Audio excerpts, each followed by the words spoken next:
Share மார்க்கெட்ல நிஃப்டில எப்போ எப்படி இன்வெஸ்ட் பண்றது, எவ்வளோ இன்வெஸ்ட் பண்றது, அந்த சூப்பரான ஒரு ட்ரெண்டை தான் நான் இப்போ உங்களுக்கு சொல்லி தர போறேன்.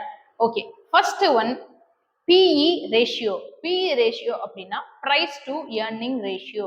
நிஃப்டில 10 to 15க்குள்ள பிஇ ரேஷியோ இருக்கு, ஐ மீன் பாட்டம்ல இருக்கு அப்படின்னா நீங்க 70% வரையும் இன்வெஸ்ட் பண்ணலாம்.